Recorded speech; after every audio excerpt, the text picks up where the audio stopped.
अच्छा जी, as you can see on the screen, reading by default is a 60 minutes paper. Irrespective you're a GT candidate or an academic candidate, 60 minute मिल रहे हैं। Question इसमें 40 आने हैं, fix है, ये दोनों चीजें चेंज नहीं होंगी। ठीक है। एकेडमिक है तो उसमें 3 पैसेजेस आते हैं, उस पर लिखा ही होता है P1, P2 and P3। Passage का वर्ड यूज करते हैं हम। और उसमें जो क्वेश्चंस की रेंज है वो मैंने लिखी हुई है। पैसेज 1 में 1 to 13 आते हैं, पैसेज 2 में 14 से 26 एंड पैसेज 3 में 27 से 40। नंबर हमेशा इसमें प्रोग्रेसिव नेचर में दिए जाते हैं। जब आप पैसेज 2 पे जाएंगे तो उसका जो पहला सवाल होगा उसको नंबर 14 लगा होगा, वहां पे 1 नहीं लिखा होगा, इसलिए कंफ्यूज नहीं आपने होगी। अगर आप जनरल पेपर की बात करें तो इसमें वो सेक्शन का वर्ड यूज करते हैं, section 1, section 2 and section 3। Section 1 में वो 2 छोटे छोटे पैसेजेस देते हैं, इसलिए इसके अंदर आपको पैसेज 1 एंड 2 अलग से नजर आ रहे हैं। एक पैसेज में वही 5 सवाल, 6 सवाल, 7 सवाल होते हैं, मगर सेक्शन में 14 क्वेश्चन ही होंगे। इसी तरह आप दूसरे सेक्शन में जाएं, इसमें आपको 13 मिलेंगे और तीसरे सेक्शन में भी आपको 13 क्वेश्चन मिलेंगे। क्या लेके एग्रीगेट ये पूरा 40 का ही होता है, एग्रीगेट नहीं काम करते। ठीक है, ये फिक्स्ड 40 क्वेश्चन ही हैं। पूरे पेपर में चॉइस कहीं पे भी नहीं है। If you leave any question that's by your own choice. ठीक है, पेपर में ऐसा कोई लाइक इंस्ट्रक्शन नहीं होती कि ये कर लें और ये छोड़। ठीक है, तो ये इसकी जनरल बात है। प्लस रीडिंग के पेपर में ट्रांसफर शीट साथ दी जाती है। Transfer sheet is a bubble sheet. आपका जो क्वेश्चन पेपर है जो आपको दिया जाएगा वो काइंड ऑफ आपका रफ वर्क है, आप उस पर लिखें जो भी है वो चेक नहीं होता। जो ट्रांसफर शीट होती है जिसको हम बबल शीट कहते हैं, बबल में इसलिए नहीं कह रहा क्योंकि बबल्स के अंदर फिलअप करना होता है। यहाँ पे ट्रांसफर का वर्ड यूज करते हैं हम क्योंकि इस पे अपने आंसर लिखने होते हैं बकायदा। इसमें चाहे आपके एमसीक्यूज हैं ABC, वो भी आपने लिख के बताना है, जो भी है। So you have to write each and everything and जितने क्वेश्चंस का आपने आंसर किया है और वो आपने वहां पे ट्रांसफर करने होते हैं। ट्रांसफर शीट पे भी जो सीक्वेंस है वो 1 से 40 का ही होता है। जिसका आंसर लिखा है उसी क्वेश्चन में ट्रांसफर शीट में आंसर पुटअप कर देना है, जिसका आंसर नहीं लिखा उसको ब्लैंक छोड़ देना। ठीक है, अगर आपने गलती से भी आंसर आगे पीछे कर दिए तो गलती हो जाएगी। ठीक है, मीन्स सारे आंसर गलत हो सकते हैं। उस पर कैसे शिफ्ट करना है ये वाली बात हम कल पे रख लेते हैं। ठीक है, आज हम टोटल फोकस करेंगे कि काम कैसे करना, दैट्स द टारगेट। ठीक है, आज मैं अपना टॉपिक बताऊंगा। ठीक है जी। आज इस हफ्ते हम जीटी का पेपर कर रहे हैं। पिछले वीक हमने एकेडमिक के थे क्योंकि हम 1 बाय 1 पेपर करते हैं। ठीक है, तो आज हम इसमें करेंगे टेस्ट नंबर 11 करेंगे, लोकल कंट्री साइड वॉक्स। ठीक है, ये आपकी बुक में पेज नंबर 137 बनेगा, 137। अगर आप काइंडली पेज 137 पे आ जाएं सब।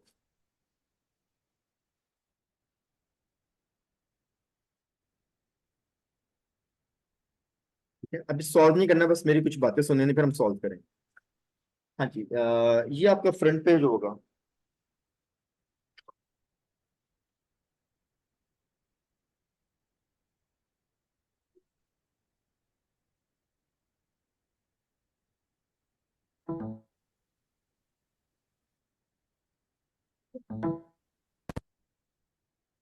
और सब पहुंच गए? ठीक है, डोंट स्टार्ट सॉल्विंग इट, बातें सुन लेनी है, फिर उसके बाद हम इसको सॉल्व करेंगे। ठीक है, मैं बस ये एक सेकंड ये दोबारा देख लूं, मेरा इसमें कोई सेटिंग ना चेंज हो गई है।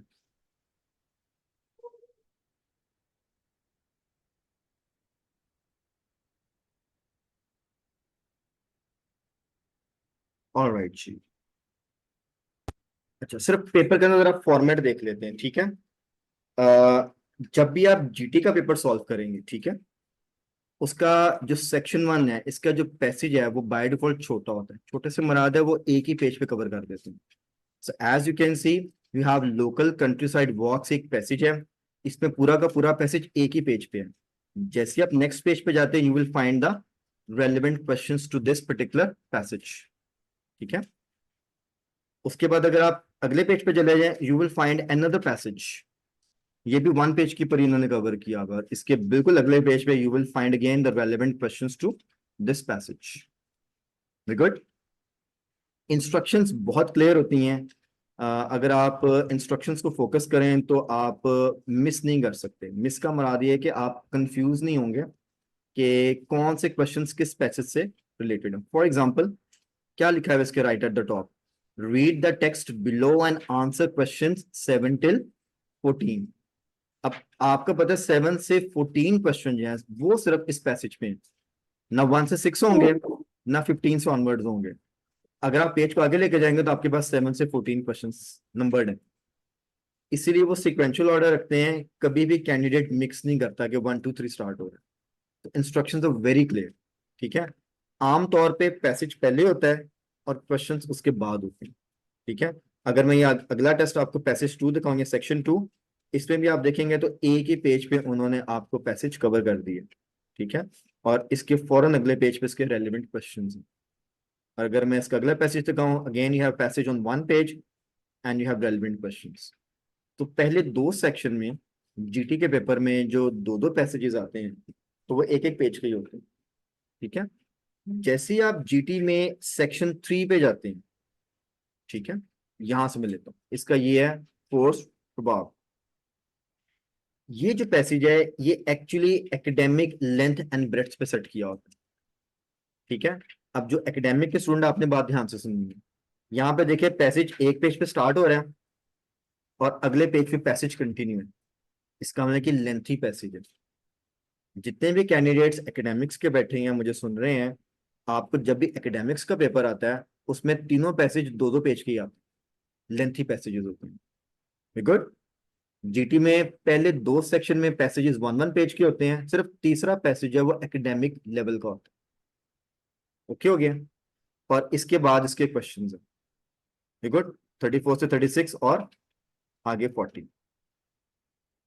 सिर्फ इस पैसेज से पहले अगर मैं आपको ये वाला पेज दिखाऊं, यहाँ पे लिखा है सेक्शन 3, ये हेडिंग्स के क्वेश्चन है।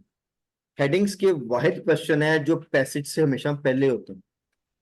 इसकी भी अगर आप इंस्ट्रक्शंस को ध्यान से पढ़ें तो मेरा नहीं ख्याल आप कंफ्यूज होंगे। लिखा है section 3, question 28 to 40, read the text on pages, means exam में लिखा होगा नेक्स्ट पेज पे पढ़ें। यहाँ एग्जाम में जो बुकलेट मिलेगी उस पर नंबरिंग होती है, लिखा होगा कौन से पेज पे पैसेज है। And answer question 28 to 40, question नीचे लिखे हुए हैं और जैसे ही आप अगले पेज पे जाते हैं पैसेज आ जाते हैं। तो सिर्फ हेडिंग्स के क्वेश्चन है जो पैसेज से पहले आते हैं, बाकी इसमें जितने क्वेश्चन होते हैं वो आमतौर पे पैसेज के बाद होते हैं। अगेन अगर पहले भी आ जाए बाद में भी आ जाए, इंस्ट्रक्शंस अगर आप पढ़ रहे हैं तो आई डोंट थिंक सो कि यू विल गेट कंफ्यूज। वैसे भी जब आप प्रैक्टिस करते हैं, जैसे क्लासेस ले रहे हैं, फिर हमने आपके मॉक टेस्ट कंडक्ट करने हैं, वो कर करके आपको पेपर का फॉर्मेट ठीक ठाक समझ आ चुका होता है। तो एग्जाम में ये वाला जो है ना प्रॉब्लम एक्चुअली क्रिएट नहीं होता। ये सिर्फ तब होता है जब कैंडिडेट बिल्कुल फर्स्ट वीक में रीडिंग कर रहा होता है तो उसको कई बार समझने में मुश्किल हो जाती है, सेकंड थर्ड वीक में टोटली स्मूथ हो जाता है। ठीक है, आपने इधर बोर्ड पे मुझे फॉलो करना है। ठीक है, ठीक है, जिनको नहीं समझे आप लोगों ने भी मुझे फॉलो करना है। ठीक है, और जी यहाँ पे लिखा है टेस्ट 11 सेक्शन 1। ठीक है मिस जी, ये पहला पैसेज सिर्फ एक पेज पे है। अभी सेक्शन 1 चल रहा है।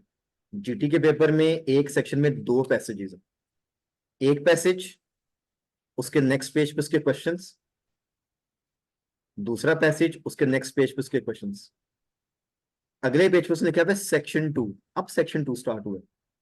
पहला पैसेज 1 पेज पे, उसके अगले पेज पे उसके क्वेश्चंस, फिर उसका दूसरा पैसेज और अगले पेज पे उसके क्वेश्चंस।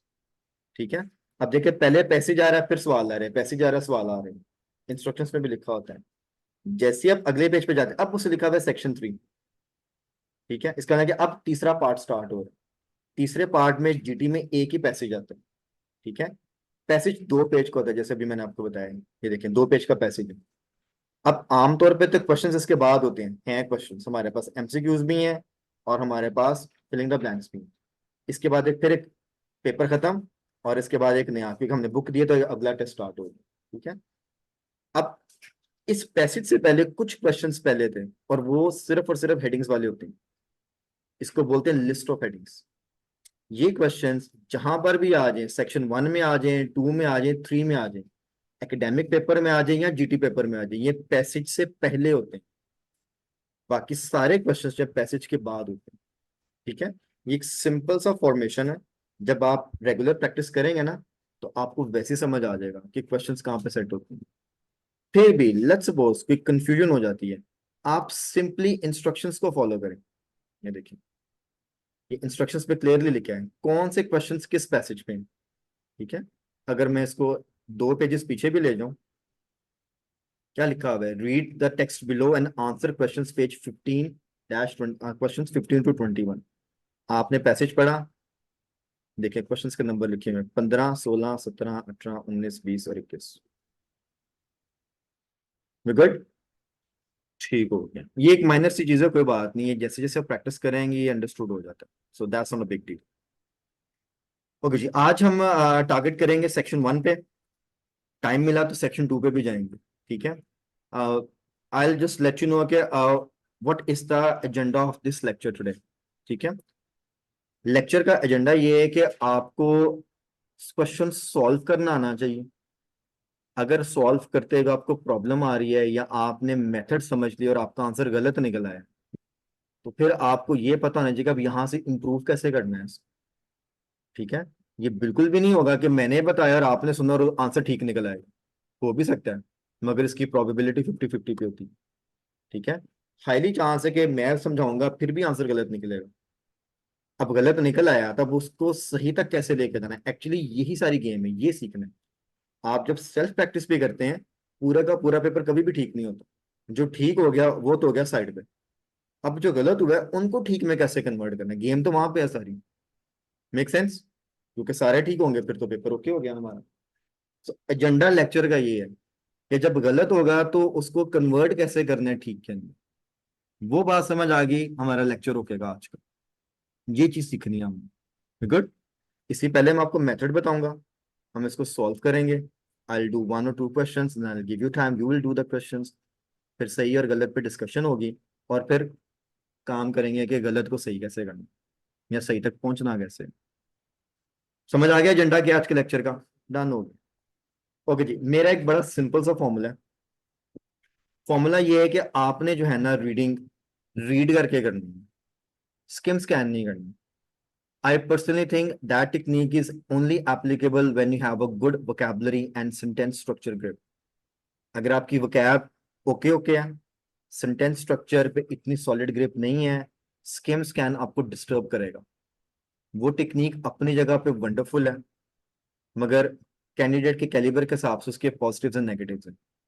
इसी तरह रीडिंग टेक्निक अपनी जगह पे वंडरफुल है, मगर कुछ इसके भी पॉजिटिव और नेगेटिव्स हैं। मगर पहला टारगेट है कि सही होना चाहिए। One method is we gonna read, we just not gonna like find 1 line here and 1 line there, ऐसे काम नहीं करना। ओके हो गया, स्टेप्स बताने लगा हूं और क्वेश्चंस के टाइप बताने लगा हूं, और उसके बाद काम शुरू करते हैं। ये हमारा पहला पैसेज है और ये इसके क्वेश्चंस हैं। क्या आप में से मुझे कोई बता सकते हैं ये कौन सी टाइप है क्वेश्चंस की, 1 to 6 में जो लिखे हुए हैं, which type of questions are these. List of matching है, सिंपल इसको हम मैचिंग क्वेश्चंस भी बोलते हैं, ठीक है। आपने right in your like early days, जब आपने पढ़ाई शुरू की होगी, छोटे बच्चों की बात कर रहा हूं, ठीक है। बुक्स में ना बड़ी कॉमन सी गेम होती है, एक तरफ अल्फाबेट या वर्ड लिखा होता है, दूसरी तरफ उसकी पिक्चर बनी होती है। जैसे एप्पल लिखा और आगे एप्पल की पिक्चर बनी है, या ए लिखा हुआ है और आगे एप्पल बना हुआ है। तो बच्चों को हम ऐसे ऐसे पहले मैचिंग सिखाते हैं कि यार ये वर्ड किस पिक्चर को रिप्रेजेंट कर रहा है। मेक सेंस, ये एग्जैक्टली exactly उसी का एडवांस वर्जन है। अब क्योंकि हम बड़े हो गए हैं तो उन्होंने तस्वीरें उड़ा दी। गुड। अच्छा, आपको एक मजे की बात होता है, मैं एक रिसर्च पढ़ रहा था, उस रिसर्च में ना एक एनालिसिस लिखा हुआ था, और इतना कमाल का एनालिसिस था, I actually totally agree with that research. Analysis ये था कि जब साइंस कहती है जब बच्चा पैदा होता है ना तो 5-6 ईयर्स तक तो उसका ब्रेन हाईली डेवलपमेंट स्टेज में होता है, और 5 ईयर्स की एज तक ब्रेन डेवलप हो चुका होता है, आपकी ना चीजें फिक्स हो जाती हैं। और फिर उसके बाद उसके अंदर एडअप करना ना बड़ा मुश्किल होता है, ठीक है। होती हैं चीजें एडअप, हम सीख ही रहे हैं जब से हम पैदा हुए हैं, बट स्टिल मुश्किल से सीखते हैं उस एज में ना, बच्चा कुछ भी सीख जाता है। इसीलिए अगर आप किसी छोटे बच्चे को अरबिक कंट्री में ले जाओ अरबी बोलनी सीख जाएगा, किसी गोरे को पाकिस्तान ले आए वो पंजाबी बोलनी सीख जाएगा, यहाँ से कोई बच्चा वहां पैदा हो वो अंग्रेजी ऐसी बोलता है जैसे गोरे बोलते हैं, एंड सो ऑन। या आपने एक्सपीरियंस किया हो, गुड। उसकी रिसर्च ये थी, उसने कहा जब छोटे बच्चे होते हैं ना तो शुरू शुरू में हम बच्चों को ज्यादातर जो मटेरियल है जब उनको स्टडी शुरू कराते हैं पिक्टोरियल बुक्स देते हैं, पिक्चर्स होती हैं और टेक्स्ट होता ही नहीं है, यहाँ बहुत कम कम होता है। हमने बच्चों की बेस बनाई है कि जी पिक्चर देख के तो पढ़ना है, और जैसे ही बच्चा बड़ी क्लास में जाता है पिक्चरें माइनस हो जाती है, टेक्स्ट आ जाता है। बेस क्या बनाई है और एडवांसमेंट किस चीज की है, बात समझ आई? इसका क्या मतलब हुआ, आपने तो बेस ही खराब कर दी है। यहाँ तो बड़े होके भी फिर पिक्चरों वाली किताबें देते हैं, फिर वो जल्दी टैली करता है। या शुरू से ही बच्चे को टेक्स्ट पढ़ाते, उसको टेक्स्ट पढ़ने की इतनी आदत हो जाती कि वो जब बड़ा होगा उसको टेक्स्ट से प्रॉब्लम नहीं होगी। This is one of the major psychological concern, कि जब हम बड़ी क्लासेस में जाते हैं पढ़ने को दिल नहीं करता, क्योंकि पिक्चर्स निकल जाती किताबों से, वो मजे की नहीं लगती। मुझे पर्सनली याद है जब नई क्लास में जाते थे ना, नई किताबें खरीदते थे, पूरी किताब खोल के देखते थे तस्वीरें कहाँ कहाँ पे हैं। मे भी शायद आपने भी किया हो। ठीक है, फिर ये इसमें तो तस्वीरें नहीं है, किताब साइड पे। Make sense? अब प्रॉब्लम ये है कि हमारी कई बार बेस इतनी खराब बनी होती है कि जब हम डेवलपमेंट में जाते हैं तो प्रॉब्लम हो जाती है। अब ये सारी स्टोरी सुनने का मकसद ये है कि इस क्वेश्चन में प्रॉब्लम आएगी, मगर प्रॉब्लम का हल निकालना है। आइल्स करके बाहर तो जाना है ना, ठीक है ना? मैं ये 5 मिनट अभी लेट हुआ, अभी नीचे बैठा होता, एक टीम आई हुई थी, वो कनाडा के वीजा प्रोसेसिंग करते हैं, तो उनके साथ वो सारी बात हो रही थी कि क्या सारा सिस्टम और ये ठीक है।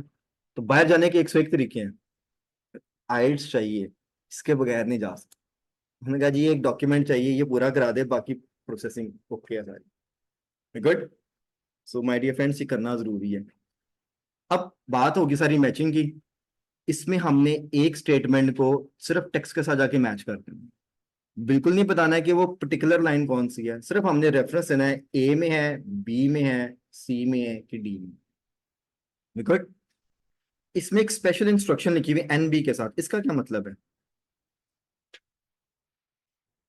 ठीक है, N B stand for not before या नोट बिफोर, नॉट बिफोर नहीं, नोट, NOTE, नोट बिफोर। ठीक है, मीन्स के शुरू करने से पहले इस बात को गौर से पढ़ लें। क्या लिखा है जी यहाँ पे?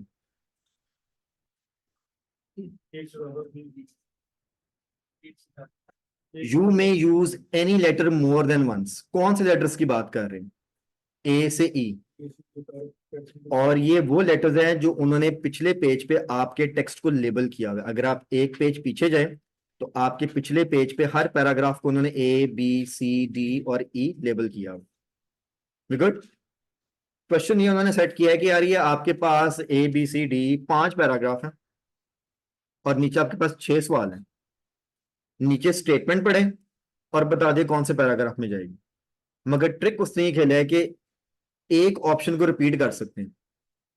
अब इसका मतलब है हमारे पास सिर्फ 6 5 ऑप्शंस नहीं है, ऑप्शंस बहुत ज्यादा है यहाँ पे।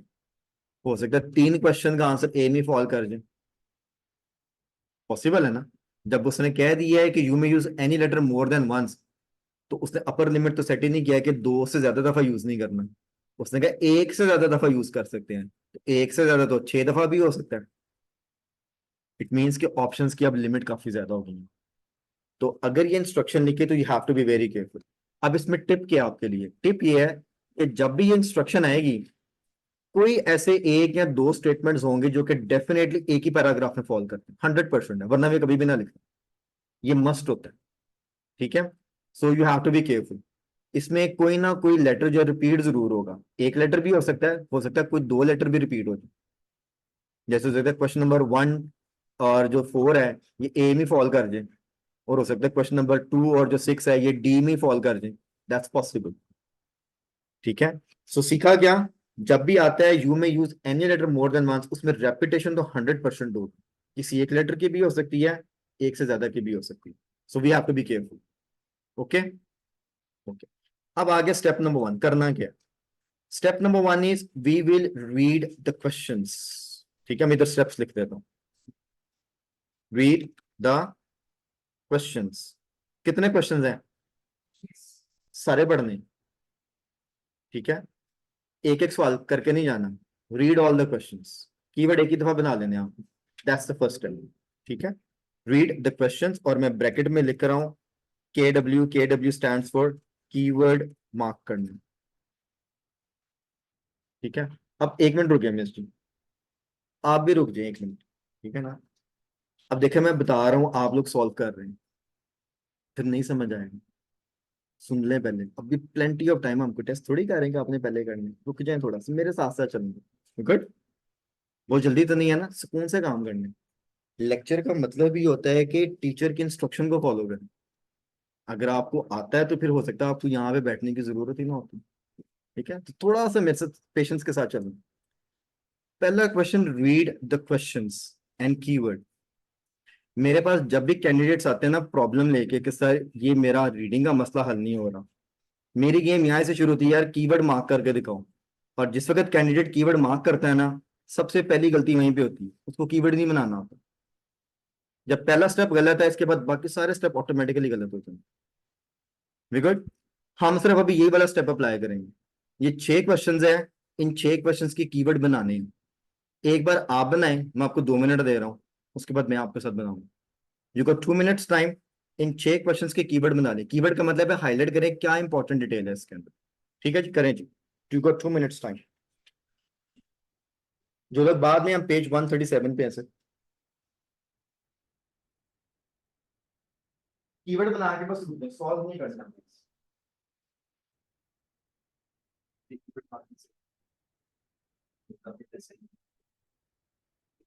आपको बस मेरे को फॉलो करना है। अभी आपने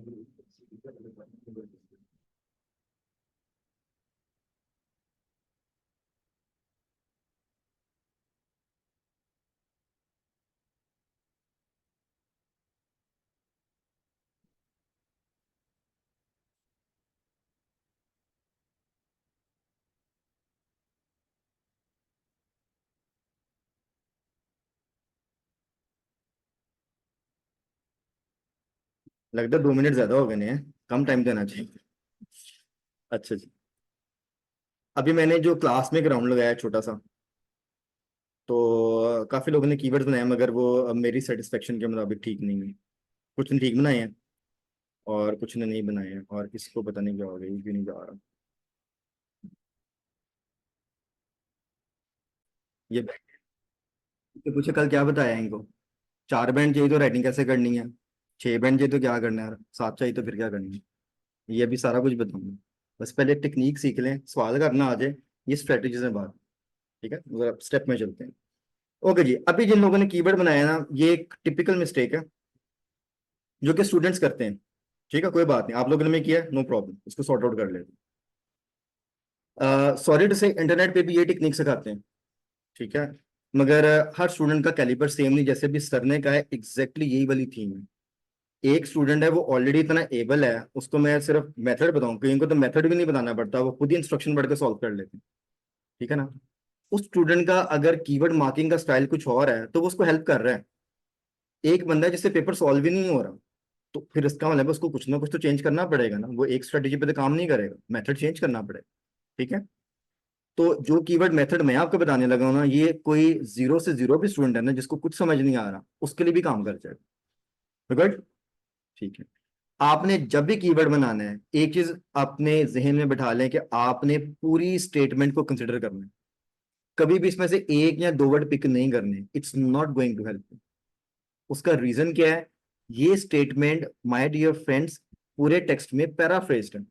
यहाँ पे कितने वर्ड्स हैं? 1, 2, 3, 4 और 5। ये पहली स्टेटमेंट 5 वर्ड्स की है। ये इसने 5 वर्ड्स वहां पे 4 लाइनों में लिखे होंगे, 3 लाइनों में लिखे होंगे, 2 लाइनों में लिखे होंगे। आप कैसे मैच करेंगे जवाब?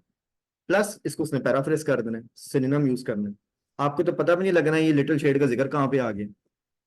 होता क्या कि सेंस बनानी है। पहला rule, take the entire statement. अब स्टेटमेंट को ब्रेक कैसे करना है, मैं कीवर्ड्स बनाता जाऊंगा।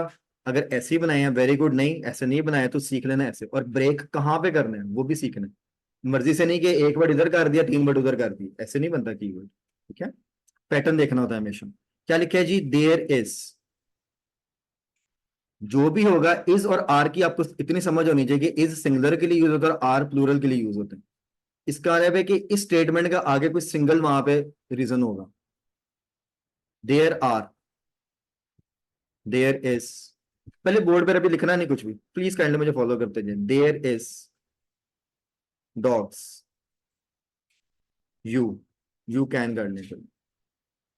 अब एक पैटर्न नजर आ गया, there is, there are, there is पे गेम सेट की हुई है।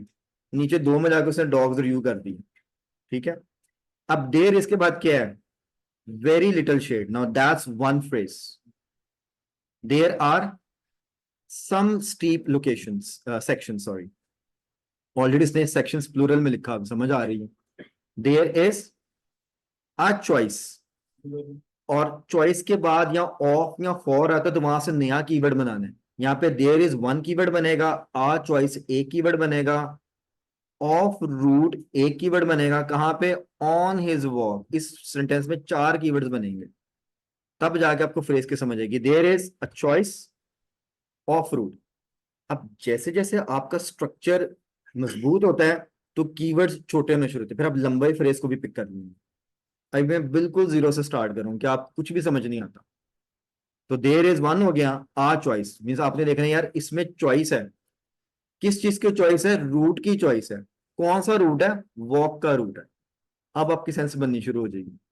चॉइस का मतलब ही होता है कि आपके पास हमेशा दो ऑप्शंस अवेलेबल हो मिनिमम। आप पढ़ेंगे तो हो सकता है इसमें दो से ज्यादा भी, मगर दो तो होनी चाहिए, तभी तो चॉइस करेंगे।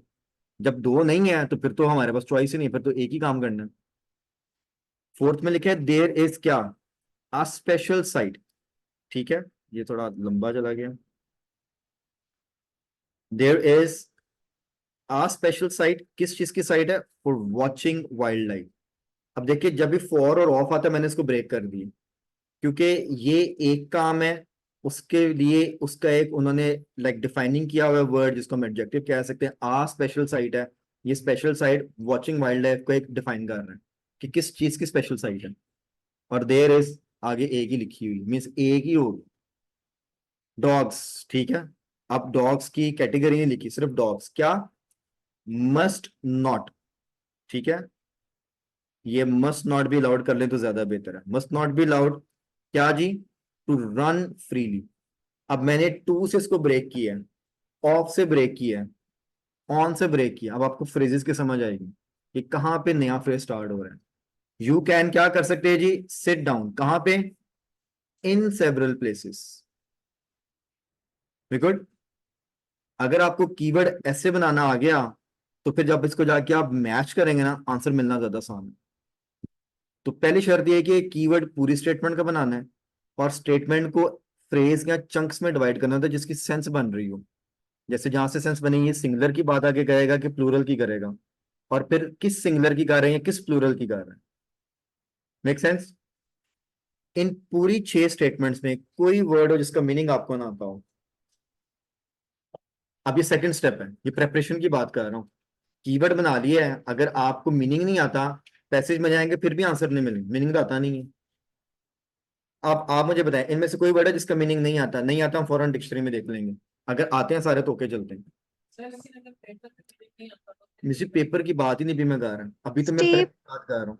प्रेप करेंगे तो पेपर में जाएंगे ना, अभी प्रेप में रहे हम, हर वक्त पेपर में नहीं जाना। That's the difference. स्टीप का मतलब होता है शार्प मिस्टी। स्टीप ये ऊपर या नीचे की तरफ, लाइक शार्प जिसको बोलते हैं, ठीक है। जैसे कल अगर हमने बात की थी, अगर ऐसे कोई चीज आ रही है एकदम नीचे, या अगर एकदम कोई चीज ऐसे ऊपर चले, ये दोनों स्टीप है। हाँ, लाइक ये एक्चुअली पैटर्न को शो कर रहा था, स्टीप एकदम ऊपर या एकदम नीचे, ठीक है ना। अगर देखे ना मैं करूंगा जी स्टीप राइज, स्टीप डिक्लाइन, तो आगे डिक्लाइन का वर्ड बताएगा ऊपर या नीचे। स्टीप का मतलब होता है शार्प, बेसिकली तेज एकदम, एंगल जिसमें काम। हाँ, सेक्शंस आगे होंगे। स्टीप मींस के ऊपर नीचे होगा, ऊपर भी हो सकता है नीचे भी हो सकता है, सेंस ही है। हाँ जी, और की वर्ड इसमें तंग कर रहा हूँ? ठीक हो गया, यहाँ तक ओके है? ठीक है, मैम ने एक सवाल पूछा, मैं इसको बता देता हूँ जिनको नहीं सुनाई दिया था। माय डियर फ्रेंड्स, पहले प्रेप करना है, फिर टेस्ट करना है। अगर आप प्रेप करते हुए टेस्ट को बीच में ले आएंगे तो ना टेस्ट होगा तो ना प्रेप होगी। तैयारी पहले होती है, ठीक है। अब मसाले तो बहुत सारे भी मैंने देने नहीं, आगे चलते हैं अब, ठीक है। और भाई जी हमारे कीवर्ड्स मार्क्ड हैं, let's go to the text. एक क्वेश्चन मैं आपके साथ करूंगा और बाकी आपने करना, क्योंकि इसमें हमारे पास मल्टीपल चॉइसेस अवेलेबल हैं। तो अगर तो ये ना लिखा होता फिर तो कंफर्म था कि एक क्वेश्चन एक पैराग्राफ में। अगर हमारे पास ऑप्शंस अवेलेबल हैं, अब इसमें आप एक पैराग्राफ पढ़ेंगे और इन सारी ऑप्शंस को मैच करेंगे कि इनमें से कौन सी ऑप्शन पहले पैराग्राफ में। गुड। सो सिर्फ पहला पैराग्राफ पढ़ें, वर्ड टू वर्ड आराम से रीडिंग करें इसकी, और मुझे बस बता दें कि कितनी ऑप्शंस इस पहले पैराग्राफ के साथ मैच कर लेंगे? कीवर्ड किस पे सर? हाँ करें सर, बिल्कुल करें। ग्रोव मिल वाला पहला पैराग्राफ पढ़ें। जब पूरा पैराग्राफ पढ़ लें उसके बाद क्वेश्चंस पे जाना, और आपने बस मुझे मैच करके बताना है कि कौन सी ऑप्शंस मैच हो रही।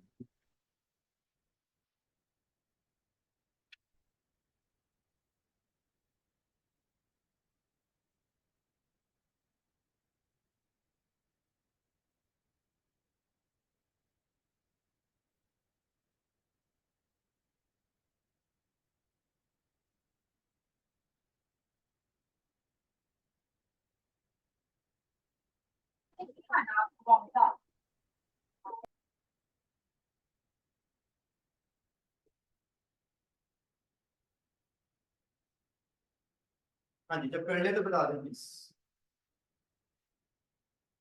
अगर वो 6 में से किसी एक को मार्क कर रही है ठीक है, अगर आपको लगता है किसी दो स्टेटमेंट्स को मार्क कर रही है तब भी ठीक है।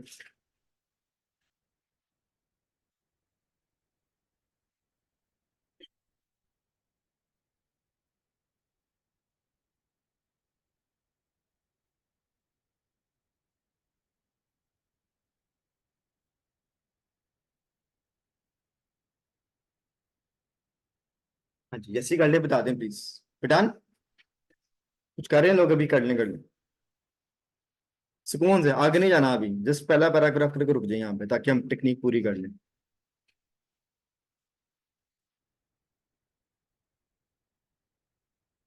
अब बकर मैं आपको बताता हूँ असाइनमेंट्स का भी, ठीक है, जस्ट होल्ड ऑन। हाँ जी, I believe it done by now. ठीक है, चलिए अब मैं इस पैराग्राफ को रीड करने लगा। लेट्स सपोज आपने भी रीड किया, मैं भी रीड करता हूँ। इट सेज जी, ए में लिखा है जी Grove Mill, take either the yellow path और द ब्लू पाथ। जब भी आइदर और का वर्ड आता है तो डेफिनेटली ऑप्शंस अवेलेबल होती हैं, और उसने बड़ा कलर के साथ बता दिया कि दो पाथ हैं। क्या ये वाली बात सिर्फ किसी भी ऑप्शन के साथ मैच हो रही है? सिर्फ यहीं तक पढ़े। ठीक है, क्या लिखा है 3 स्टेटमेंट में? वेरी गुड, ठीक है। अगर मैं पेज फटाफट आगे करके आपको दिखा दूं तो इसके अगले पेज पे लिखा हुआ है ऑप्शन नंबर 3 में, there is a choice of route on this walk. Choice of route पे अभी हमने अंडरस्टैंडिंग ली थी कि दो रूट होने चाहिए। स्टेटमेंट सिंगुलर ही है क्योंकि चॉइस तो एक ही है, चॉइसेस ज्यादा नहीं है, रूट आगे दो हैं। ठीक है, सो चॉइस का मतलब है कि यहाँ तो येलो रूट पे चले जाएं या ब्लू पे चले जाएं। इसका मतलब है कि वो पहली लाइन ही यहाँ पे मैच कर दी। ठीक है, अब ये देखें कि यहाँ पर हमारे पास जो ये स्टेटमेंट है, यहाँ पे लिखा हुआ है अ चॉइस। ये चॉइस का वर्ड वो पहली लाइन में कहाँ पे लिखा हुआ है? आइदर और, आइदर और जो और का वर्ड है, वो दोनों वर्ड मिलके तो चॉइस बना रहे हैं। अब इसको हम बोलते हैं vocab match. Vocab match. Exam में my dear friends, vocab match जो है ना उसने आपको सेव करना है। इसलिए जब आप प्रेप करेंगे ना, जैसे अभी हम तैयारी कर रहे हैं, डिक्शनरी से ज्यादा आपने वोकैब मैच पे फोकस करना है। डिक्शनरी तब प्ले में लेके आनी कि एक वर्ड का मुझे मीनिंग आता ही नहीं है, सिरे से पता ही नहीं है। जैसे स्टीव का लेट्स सपोज मीनिंग नहीं आता, गूगल पर जाएं, whatever dictionary you are using, put the word there, get the meaning. Meaning देख लें, उसके सिनोनिम्स देख लें, उसका एग्जाम्पल सेंटेंस देख लें कोई, और इंग्लिश टू ट्रांसलेशन देख लें। अगर आप सिर्फ एक वर्ड का एक वर्ड वहां पे देख के आ जाते ना फौरन, तो ये तरीकाकार भी गलत है। एक वर्ड के जितने मीनिंग्स लिखे थे सारे पढ़ा करें, फिर उसका कोई एग्जाम्पल सेंटेंस होता है, आजकल डिक्शनरीज देती हैं। ठीक है, फिर उसकी उर्दू ट्रांसलेशन भी देखा करें, फिर उसका सिनोनिम भी देखा करें। ये सारा कुछ एक वर्ड के लिए करना है। तैयारी करनी है ना, तैयारी में हम सीखेंगे तो वोकैब ऊपर आएगी। अब आपको पता लगे यार चॉइस को ये भी कहते हैं, मगर पैसेज में चॉइस को उसने आइदर और के साथ कन्वर्ट कर दी। ये वाली बात हो सकता है डिक्शनरी में आपको ना मिले, मगर इस पैसेज में हमें पता है कि किस वर्ड को किस वर्ड के साथ रिप्लेसमेंट दी। Now that is you need to learn. अगर ये समझ आनी शुरू हो जाएंगी, मैं जब भी पढ़ूंगा मुझे हमेशा पता लगेगा कहाँ पे क्या लिखा हो। अब अभी हमने सिर्फ पहली लाइन पढ़ी थी, एक आंसर तुम्हारा मैच हो गया, ठीक है। हम जरा उसको आगे भी पढ़ते हैं। ओके जी, इट सेज जी take either the yellow path और द ब्लू पाथ। इसके बाद ये जो डैश लगा हुआ है ये क्या रिप्रेजेंट करता है, इसका मतलब क्या होता है? कनेक्टर है ये, क्या कनेक्ट करता है सर जी?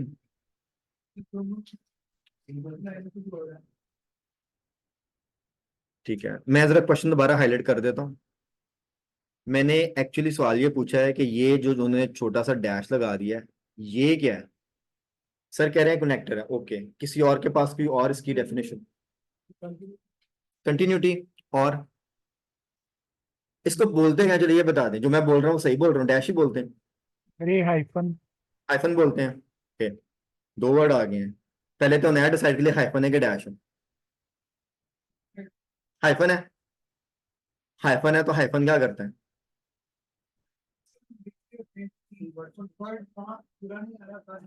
सर ये उसको फर्दर एक्सप्लेन करने के लिए नहीं है। फर्दर क्या एक्सप्लेन करेगा मिस्ट्री, लाइक इसका पर्पस बता दें। ये पंक्चुएशन है, मगर इस पंक्चुएशन को यूज कहाँ पे करते हैं? आपने क्या फर्दर एक्सप्लेन, वै, फर्दर क्या एक्सप्लेन करेगा? वैसे तो ये मतलब कि एक ही बात हो ना तो फिर एक ही जैसे वर्ड के सेंटर में लगाते हैं ना, वो एक वर्ड बन जाता है। वो हाइफन होता है। अब रुक जाए यहाँ पे। अब बात आ गई दोबारा प्रेपरेशन की। जब मुझे यही नहीं पता मेरे पेपर में लिखा क्या क्या हुआ है तो खाक मैंने इसको सॉल्व करना है। इसलिए तैयारी करनी है पहले, टेस्ट बाद में करना है। टेस्ट ना जुम्मे को आगे दिया करे हमें, और बाकी 5 दिन टिका के तैयारी किया करें, ठीक है। अब पहले ये चीज नहीं ना पता, पेपर नहीं सॉल्व करना, रुक जाए यहाँ पे, पहले देखे तो ये है क्या, इसका मीनिंग है कुछ, ये नहीं लिखा हुआ उन्होंने। अब मैं आपको एक डॉक्यूमेंट शो करता हूँ। वो है तो वैसे मैंने ओईटी के लिए तैयार किया हुआ है, मगर वो इसमें 100% एप्लीकेबल है, ठीक है। आपने उसके टाइटल को नहीं देखना, आपने उस डॉक्यूमेंट को देखना। वो मैं आज आपके ग्रुप में शेयर करूंगा, ये अलहदा से शेयर करूंगा आज।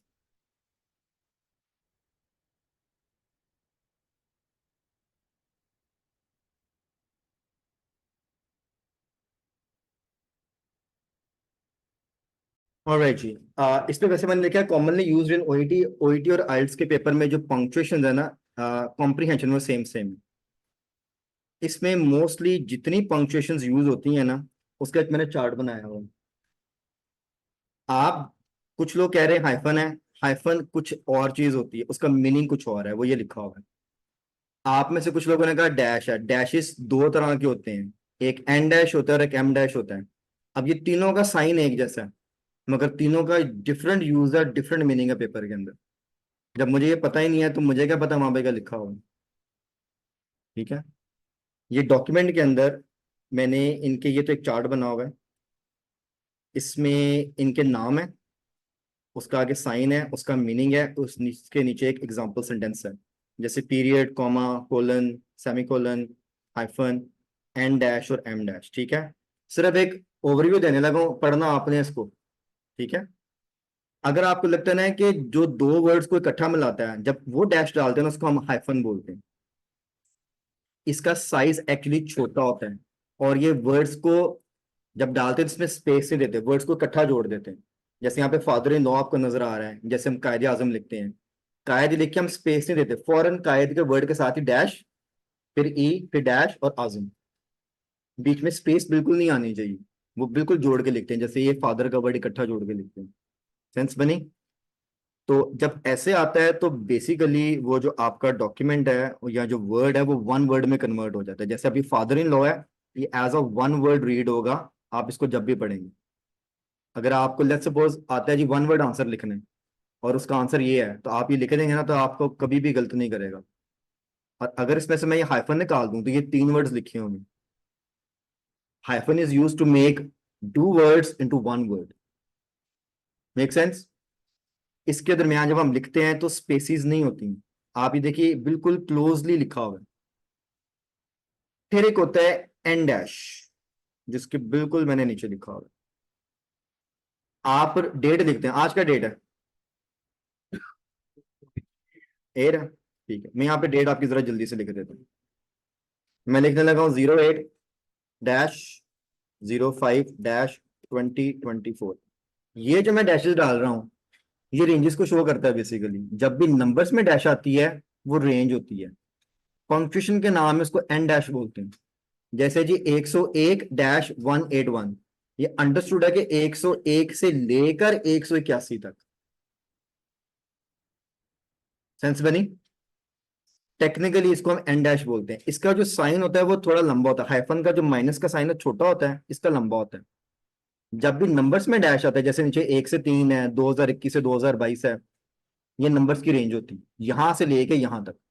आपके पेपर में ये बार बार आएगा, चाहे एकेडमिक है कि जीटी है। जब भी ऐसे लिखो समझ आए कि ये यहां से लेके यहां तक है, from this till this. Good. फिर एक होती है एम डैश, जिसके ऊपर आके हमने ब्रेक लगाई थी। इसका और एन डैश का साइन सेम होता है, मगर एक नंबर में यूज होती है और एक टेक्स्ट में यूज होती है। जब टेक्स्ट में यूज होती है तो ये जो डैश है ये बेसिकली ब्रैकेट का काम करती है, सिंपल एज दैट। आप सिर्फ ये पहले जुमले पे गौर कर। ये दोनों सेंटेंस एग्जैक्टली सेम है। एक में मैंने सिर्फ ब्रैकेट्स लगाए हैं और एक में मैंने डैशेस लगा दिए। ठीक है, ये एक्चुअली थोड़ा टाइपिंग एरर है, इसमें ना गैप है, ये इकट्ठा नहीं लिखा होता। वो उसने पेज ऐसे करके शो किया है। बॉल का वर्ड आएगा, स्पेस आएगी, फिर डैश आएगा, फिर स्पेस आएगी, फिर और का वर्ड आएगा। ये जोड़ के नहीं लिखते। ये अंडरस्टूड होता है कि ये ब्रैकेट लगी हुई है। तो आपके आइल्ट्स के पेपर में ब्रैकेट्स भी यूज करते हैं ये वाली, और ये वाला डैश यूज करते हैं। अब इसका मतलब है कि जितनी डिटेल इसके अंदर है ये एक्स्ट्रा इंफॉर्मेशन है, जिसको हम एडेड डिटेल बोलते हैं। ब्रैकेट्स का यूज तो आता है ना सबको, ब्रैकेट्स में हम जब भी लिखते हैं वो एडेड डिटेल होती है। अग्री? तो आपके टेक्स्ट में जब भी डैश आएगा और वो दो वर्ड्स इकट्ठे नहीं लिखे हुए, तो वो अंडरस्टूड है कि वो ब्रैकेट को रिप्रेजेंट कर रहे हैं। अब यहां से सीधा जंप करते हैं आपके पेपर के ऊपर।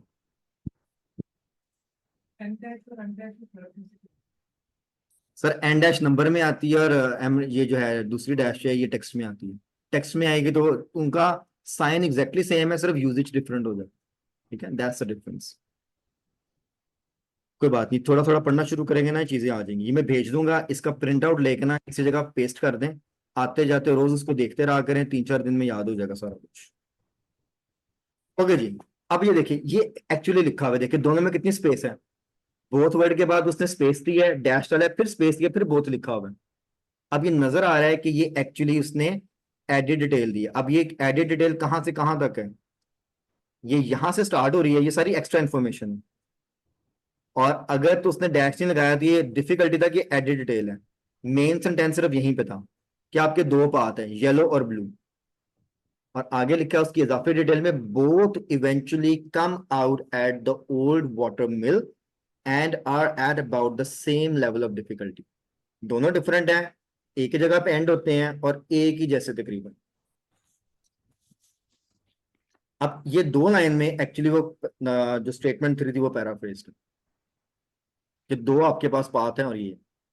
अब मुझे अगर ये सारी चीजें प्रेप में पता लग गई हैं, मैं पेपर खोल के जब पढ़ूंगा मुझे पहले ही पता क्या लिखा होगा, समझने में फौरन आसानी हो जाएगी।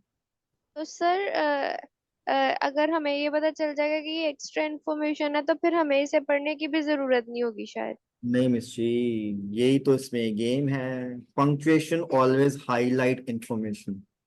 अब इस पूरे टेक्स्ट में कुछ भी चीज बोल्ड नहीं है। जो चीज पंक्चुएशन के अंदर होती है वो प्राइम इंफॉर्मेशन होती है।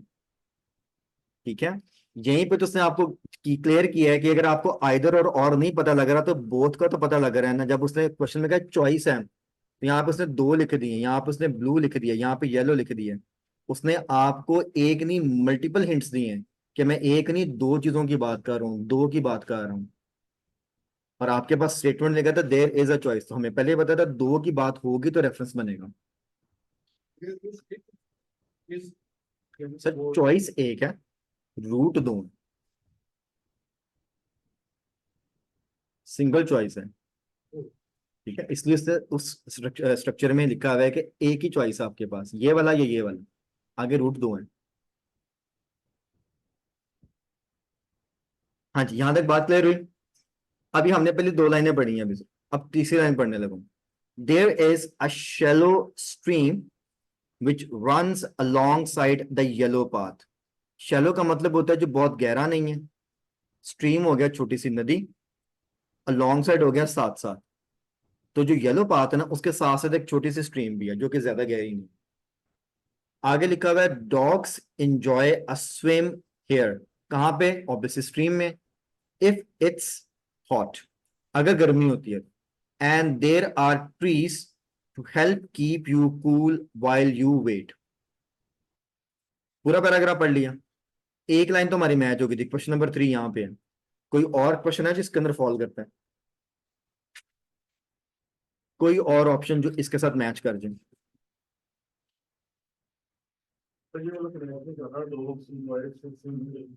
ठीक है, क्यों नहीं मैच कर रहा सर जी? हमारे पास जो डॉग्स है उनको रन फ्रीली का बताया गया है, वहां पे तो वो डॉग्स जो इसमें स्विम कर रहे हैं। इसका मतलब कि ये वाली इंफॉर्मेशन तो मैच नहीं हो रही है। उसके बाद शेड की बात की है, उसने क्या है वहां पे ज्यादा सारे ट्री हैं, पहले में लिखा है there is a little shade several places, ठीक है ना? ये वाला सर उसने वहाँ पे। एक सेकंड मिस्सी, एक सेकंड में जरा क्लास को क्वेश्चन सर जी क्या कहना चाह रहे हैं आप? ठीक है, उसने मैनी ट्रीज का जिक्र तो कर दिया है कूल डाउन करने के लिए, मगर हमारे पास सिट डाउन का रेफरेंस नहीं है। फॉर एग्जाम्पल, अब एग्जाम पॉइंट ऑफ व्यू से चलते हैं कि अगर आपको लग रहा है कि यार ये भी आंसर है, आपने फर्ज किया यहाँ पे, फर्ज करें ए लिख लें अपने लिए, ठीक है? ये तो हमें कंफर्म हो गया कि यार ये ए में आंसर है। अगर आपको लग रहा है ना ये भी आंसर ए में, लिख लें, क्योंकि आगे पैराग्राफ पढ़ने अगर आगे जाके की क्लैरिटी आ गई तो ठीक है, नहीं तो फिर ठीक है यही आंसर होगा, कोई मसला नहीं है, ठीक है? क्योंकि जरूरी नहीं कि पहली गो में सही आंसर निकल आएगा, आप पेपर में कई बार आंसर्स को शफल करते हैं। ग्रीट, ठीक है। और कोई लगता है इसमें जो मैच होगा? हमने 6 को भी होल्ड कर लिया, 6 को भी फाइनल नहीं किया हमने, ठीक है? लिटिल शेड वाली बात तो माइनस हो जाएगी, स्टीप की कोई बात नहीं की है, डॉग्स के रन की बात नहीं की है, और वॉचिंग की बात भी नहीं किया है, कोई इसने साइड का जिक्र नहीं किया, तो इसका लगे 3 और 6 ही थे, इसको हमने फरा निशान लगा लिया। ओके, आप सिर्फ पैराग्राफ 2 पढ़ें और मुझे पढ़ के बताएं किसी ऑप्शन के साथ वो मैच करता है।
किसी वर्ड का मीनिंग ना है, डिक्शनरी खोल के देख लें, कोई इशू नहीं है, अभी हम प्रेप मोड में हैं।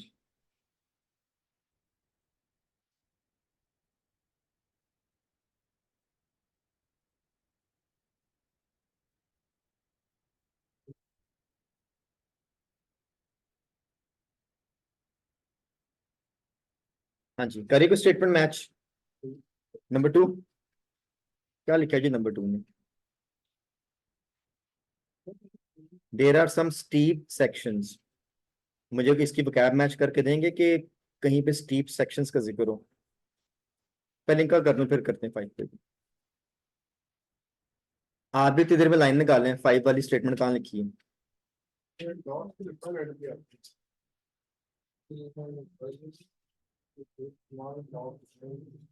मुझे लिखा है it isn't advisable to take small dogs on this trail. भागने की बात उधर कह रहा है, डॉग्स लेके ही नहीं जाने हैं आपने। क्वेश्चन में लिखा है कि डॉग्स वहां पे फ्रीली भाग सकते हैं, यहाँ पे लिखा है डॉग्स लेके नहीं जाने, खासतौर पे छोटे डॉग्स। और क्वेश्चन में हमें डॉग्स की कैटेगरी नहीं बताई है, large dogs, big dogs, small dogs. आप बताएं मिस्टर, आप क्या कह रही थी, कौन सा वाला 5 की एक बात कर रही थी? किधर लिखा है डॉग्स फ्रीली भाग सकते हैं? भागने की तो बात ही नहीं हो रही, वगैरह लेके ही नहीं जाने हैं। और क्वेश्चन में हमें डॉग्स की कैटेगरी नहीं दी है उसने। कौन से डॉग्स भाग सकते हैं कौन से नहीं?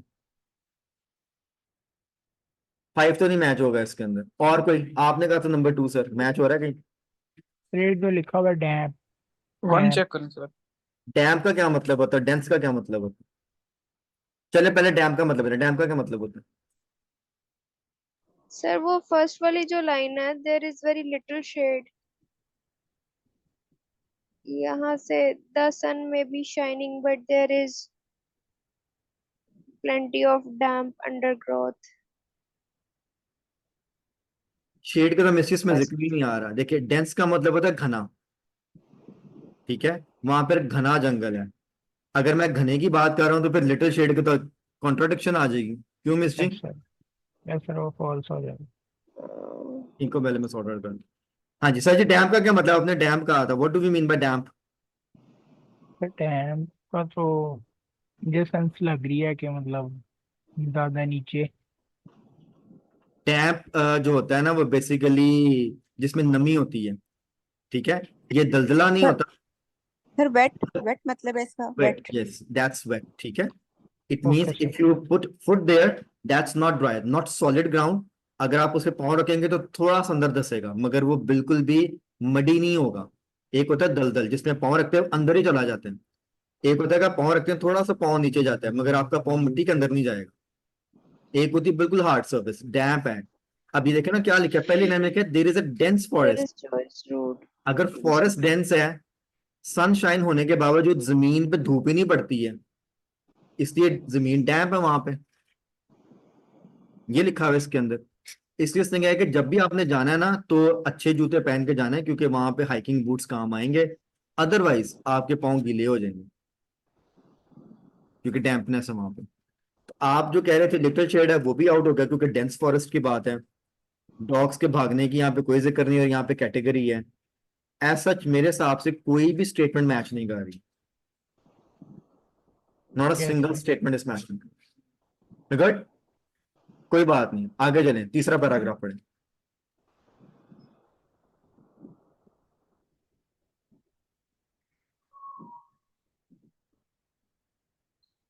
तीसरा पैराग्राफ पढ़े और बताएं कौन कौन सी ऑप्शन मैच होती है। जिसका मीनिंग ना पता हो उसका मीनिंग आपने देख लेना डिक्शनरी में, कोई इशू नहीं है।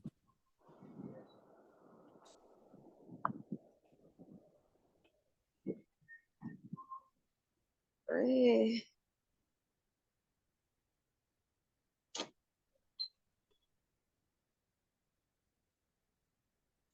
हाँ जी हो रहा है। पढ़ ले मिस्टी पे फोटो होल्ड कर ठीक ले। आंसर मार्क करके ना होल्ड करे लीना जी। है।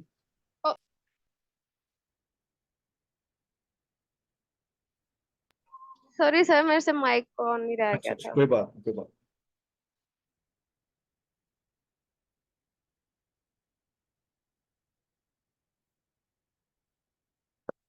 फ्लैट का क्या मतलब होता है? सीधा। और अभी हमने स्टीप का मतलब देखा था जिसमें शार्प चीजें होंगी। इसका नहीं, वो स्टैप फ्लैट और जो स्टीप है वो तो यहाँ पे कॉन्ट्राडिक्ट हो गए, मैच ही नहीं हो रही बात। आगे बढ़े। ओके, क्या लिखा है 6 में?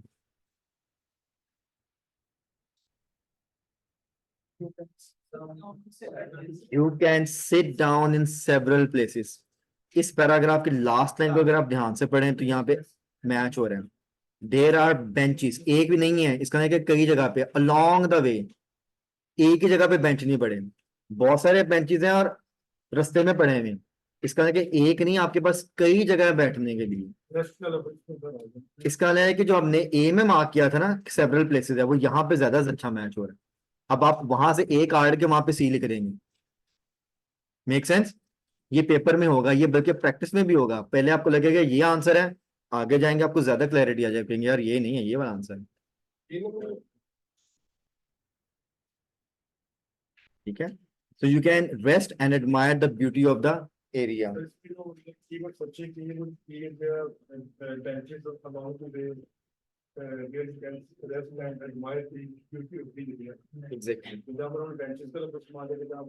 वहां पे सेट डाउन कर दीजिए। ठीक है, वो जो इसमें वाइल्ड लाइफ वाला है क्वेश्चन आपका, वो इसमें आएगा? आएगा इसमें? ठीक है, फिलहाल उसको होल्ड कर देते, लगा ले आंसर उसको। ठीक है, ये जो लिखे ना admire the beauty of the area, फिलहाल इसको हम होल्ड कर लेते हैं, लगा लें आंसर, कोई बात नहीं। हमें लग रहा है कि यार वो जो क्वेश्चन नंबर है ना 4 है ना, ठीक है जी सर। डी मतलब कह रहे हम सी पे है सर, अभी अभी तो हम सी पे हैं, ठीक है। तो हमने क्वेश्चन नंबर 6 को भी सी लगाया और 4 को फिलहाल हमने सी लगा लिया। तो पहले हमने 6 को लगाया था ए काट दिया, अब वहां पे सी लिख दिया हमने, ठीक है। अब आगे चलें, पैराग्राफ डी पढ़े।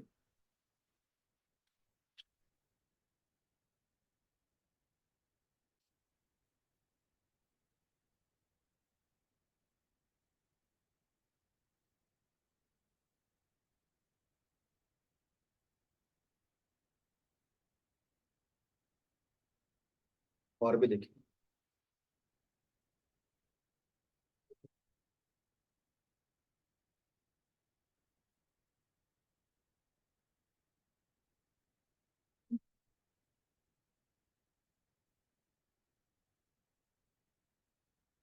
हाँ जी 2 है इसमें, और कौन सा है जी? 4 भी है, 4 को कभी हमने सी लगाया था। यस सर 4 है।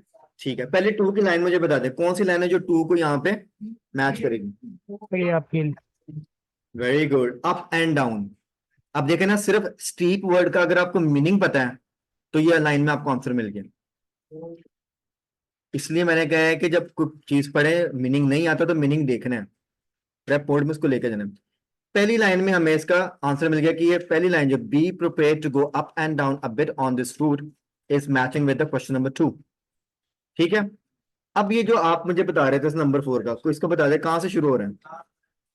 There is a viewing platform. अब देखिए यहाँ पे ज्यादा अच्छा लिखा हुआ है, इससे पीछे वाले में लिखा था एडमायर द ब्यूटी, यहाँ पे बकायदा प्लेटफॉर्म का जिक्र है और वाइल्ड लाइफ का जिक्र है, हर्ड्स ऑफ डियर।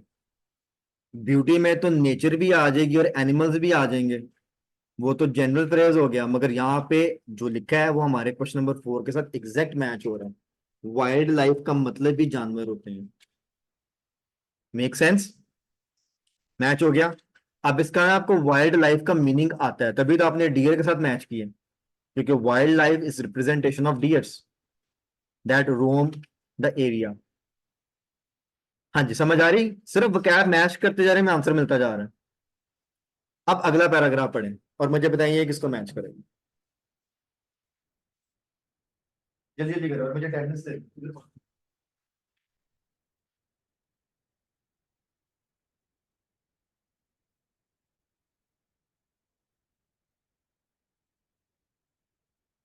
सर ये 5।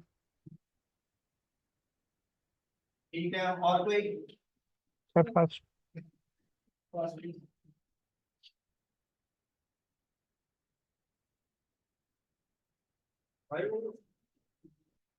लाइन मैच कर दे बस, कौन सी लाइन में 5 और कौन सी लाइन में बस। सर 5 सेकंड पे शिप हो रहा है if you bring your dog.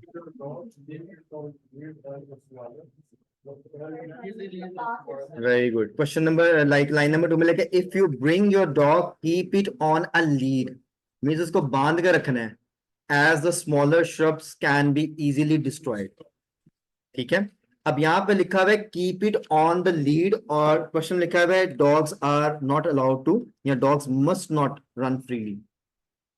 अब देखे ना यहाँ पर नो का तो वर्ड ही नहीं लिखा हुआ, इसको बोलते हैं रेसिप्रोकल फॉर्म में लिखना, उलट जिसको बोलते हैं, ठीक है। जैसे आप मुझे कहें सर आए आपको स्टेक खिलाते हैं और मैं कह दूं यार मेरा तो लेक्चर है इसके बाद, मैंने ना का वर्ड तो बोला ही नहीं है, मगर दिल मेरा बहुत कर है खाने को, ठीक है। So that's the reciprocal form. Question में लिखा हुआ है डॉग्स मस्ट नॉट, स्टेटमेंट में नो का वर्ड ही नहीं है, तो अगर आप वर्ड टू वर्ड आते हैं ना गुम हो जाएंगे, हमेशा सेंस लेनी होती है, इसी को वोकैब मैच बोलते हैं, गुड। और क्वेश्चन नंबर 1 मैच हो रहा है, वो क्यों आता है जी यहाँ पे, लास्ट लाइन। क्या लिखा है जी लास्ट लाइन में? The देखो park itself is open and unprotected, so be sure to wear a hat or you could get sunburnt, क्योंकि वहां पे शेड ही नहीं होगा, लिटिल शेड, ठीक है। अब यहाँ पे लिखा हुआ है यू कुड गेट, और वहां पे भी लिखा है there is very little. Again उसने कॉन्ट्राडिक्टिंग वर्ड्स डाले नहीं है। ये दोनों स्टेटमेंट्स यहाँ पे नो के साथ या नॉट के साथ होनी चाहिए, जो कि उसने बिल्कुल नहीं लिखी है, मगर वो दोनों आंसर यहाँ पे मैच हो गए। लिटिल का वर्ड किधर लिखा है? लिटिल का वर्ड उसने ओपन देखा ना, उसने कितने कॉन्ट्राडिक्टिंग वर्ड्स लिखे हैं। लिटिल होता है कम, ओपन होता है खुला। तो अगर आप इसके लफ्जी मीनिंग पे जाएं तो वो बिल्कुल भी मैच नहीं होंगे, मगर पैराफ्रेजिंग में मैच हो गए। वोकैब में वैसे जाए वर्ड टू वर्ड तो नहीं मैच होंगे। That is why my dear friends, line by line जाना है और रीड करना है, बीच बीच में से नहीं पढ़ना, otherwise it will be a big big issue. अब ये मैं बात कर रहा हूँ बेसिक लेवल से स्टार्ट करने की। अगर आप इसके लेवल के ऊपर हैं फिर आप इसको तेजी के साथ कर सकते हैं इसी टेक्निक के साथ, अदरवाइज फिर स्किम स्कैन की बात भी हो सकती है। मगर जिनको कम बैंड चाहिए उनके लिए यही मेथड है। कीवर्ड प्रॉपर मार्क करें, आके पूरा पैराग्राफ पढ़ें और लाइन बाय लाइन लेके जाएं, क्योंकि कम बैंड चाहिए, कम क्वेश्चन अटेम्प्ट करने की जरूरत है। ज्यादा बैंड चाहिए तो ज्यादा क्वेश्चन अटेम्प्ट करने पे टेक्निक फर्क हो जाती है। अब मुझे बताइए, जो हमने मैचिंग वाले सवाल किए, किसी को कोई चीज ना समझ आई, anything which is still not clear?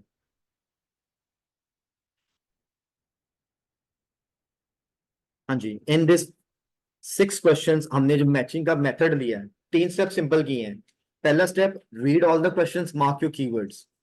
ठीक है, कीवर्ड्स कैसे मार्क करने हमने इस पर डिस्कशन किया, पूरी स्टेटमेंट लेनी है। उसके बाद क्योंकि इसमें उसने क्या है कि you have more than one choices, तो हमें पता है कि रिपीट होने वाला है। एक पैराग्राफ पढ़ना है, सारी चॉइसेस अप्लाई करनी है कि इस पे कौन कौन सी चॉइस अप्लाई होती है। दूसरा पढ़ना है सारी चॉइसेस, जो जो चॉइस माइनस होगी उसको साइड पे कर लो। कभी कभी हमें लगता है कि यार ये दोनों चॉइसेस इसमें है, मगर बाय डिफॉल्ट क्या होता है कि वो आगे जाके हम चेंज कर लेते हैं। ठीक है, मेक सेंस? Yes sir. मैं आपको फिर भी 1 मिनट दे रहा हूँ सोचने के लिए, कुछ पूछना है तो पूछ लें। नहीं,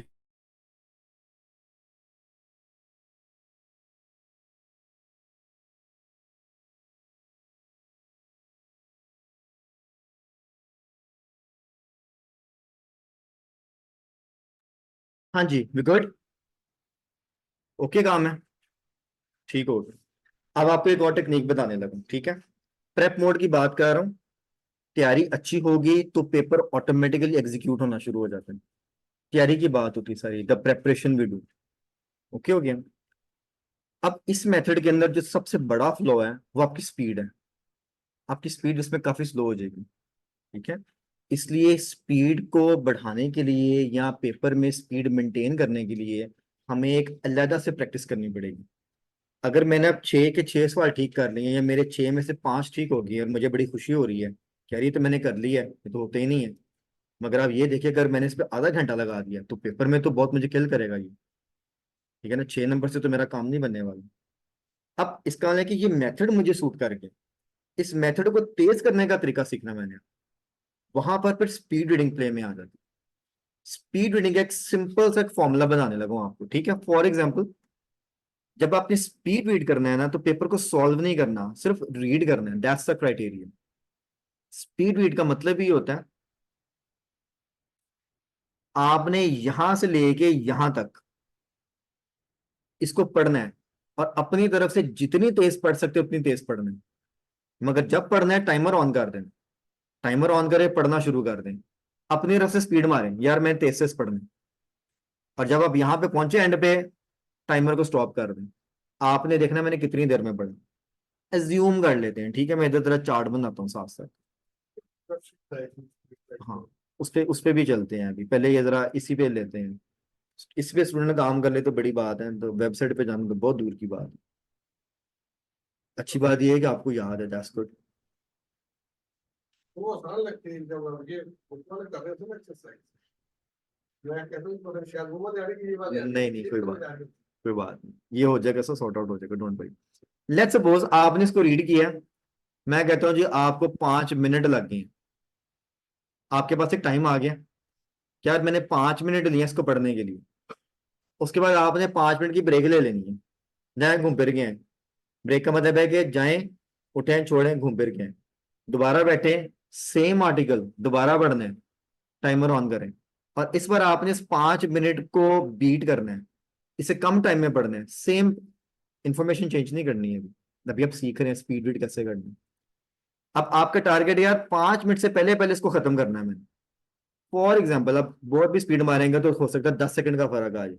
4 मिनट और 50 सेकंड में जाके आपकी टेप जो है आप उसको घड़ी को बंद करते हैं, आपका नया रिकॉर्ड आ गया यार मैंने 4 मिनट और 50 सेकंड में इसको पढ़ लिया।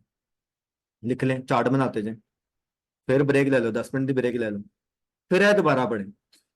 जितना टाइम इसमें आप कट कर सकते हैं एक बार उसको मिनिमम पे लेके जाए। यार मैं कितनी को स्पीड से पढ़ सकता हूँ सेम डॉक्यूमेंट को, क्योंकि जब आप बार बार पढ़ेंगे ऑटोमेटिकली स्पीड इंक्रीज होगी, स्ट्रक्चर सेट हो जाएंगे, ओके हो जाएगा।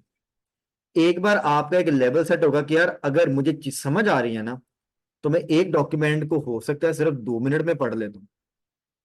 अब आपको पता है यार ये अचीवेबल तो है, that's my strength, I can do it in 2 minutes time as well. मगर ये 2 मिनट उस अनसीन डॉक्यूमेंट पे भी लगाने का, अगर मैं कोई चीज पहली दफा पढ़ूं तो अभी वो 2 मिनट में ही पढ़ी जानी चाहिए और समझ भी आनी चाहिए। अब आपके पास एक थ्रेशोल्ड सेट हो गया है कि ये मेरा बेंचमार्क है, ये आपका पर्सनल होगा, सबका डिफरेंट होगा, कि मैंने इसको अचीव करना है नए डॉक्यूमेंट में, क्योंकि पेपर में नया डॉक्यूमेंट मिलना है, पहले कभी नहीं पढ़ा होगा, लिमिटेड टाइम में। इसलिए जब आपने स्पीड रीडिंग की प्रैक्टिस करनी है आपने देखना है कि मैं इस टाइम के करीब लेके आऊं और उसको मैनेज करूं। अगली बार नया डॉक्यूमेंट पढ़ेंगे हो सकता है आपका पहली दफा का टाइम 4 मिनट और 50 सेकंड का हो, फिर वहां से बीट करते करते 3-4 दिन ये प्रैक्टिस करेंगे तो हो सकता है जब भी आप नया डॉक्यूमेंट पढ़े आप बाय डिफॉल्ट 3 मिनट पे आ गए हूँ, कि जब मैं पहली दफा पढ़ता हूँ मैं 3 मिनट में पढ़ लेता हूँ। ठीक है, आहिस्ता आहिस्ता क्या होगा, आप अपनी स्पीड पे काम करें, सिर्फ टाइम को बीट करना है, टाइम को बीट करना है, आप ऑटोमेटिकली तेज पढ़ने की कोशिश करेंगे। मगर यहाँ पे एक शर्त है, जो पढ़ा है वो समझ आना चाहिए। अगर आपको समझ नहीं आ रहा ना तो फिर पढ़ने का फायदा नहीं है। तो आपने वो टाइम नोट करना है कि मैं पढ़ता हूँ तो मुझे समझ आ रहा है, मैं मुझे सेंस बन रही है चीजों की। ठीक है, पूरा आर्टिकल पढ़ने में मुश्किल लग रही है, 2-2 पैराग्राफ पढ़ लें, इन 2 पे सिर्फ टाइम सेट करके करने की कोशिश करें। अब ये एक अलग प्रैक्टिस है, इसमें हम पेपर तो सॉल्व भी नहीं कर रहे हैं, सिर्फ अपनी स्पीड पे काम करें। मेथड मेरा सेट हो गया, मैंने पढ़ के करना है। अगर मेरी स्पीड तेज हो गई तो जब भी मैं मेथड अप्लाई करूंगा ऑटोमेटिकली तेज पढ़ूंगा, मेरा टाइम कंट्रोल होना शुरू हो जाएगा, फिर वही मेथड कम टाइम में ज्यादा क्वेश्चन सॉल्व करवाएगा। So that's the method.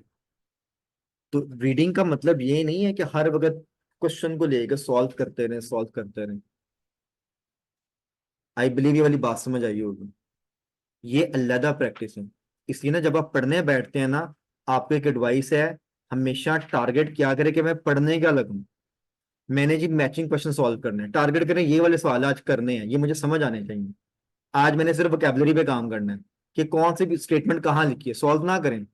फर्ज करें आपने 6 स्टेटमेंट्स की हैं, तो अभी हमने थोड़ा सा स्पीड में किया, आपको अभी भी ना पता लगा कौन सी स्टेटमेंट कहाँ लिखी है, बाद में खुद बैठ जाए देखिए यार कौन सी लाइन कहाँ लिखी हुई है। वोकैब मैच कर रहे हैं ना, टारगेट करें कि आज मैंने ये करना है, सॉल्व ना करें।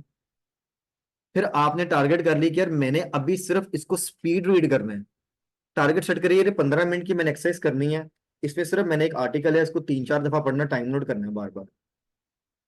1 घंटा यूज भी हो जाएगा और 1 घंटे में आपने डिफरेंट चीजों पे काम किया होगा, मेथड पे ज्यादा काम कर लिया, वोकैब पे ज्यादा काम कर लिया, स्पीड पे ज्यादा काम कर लिया।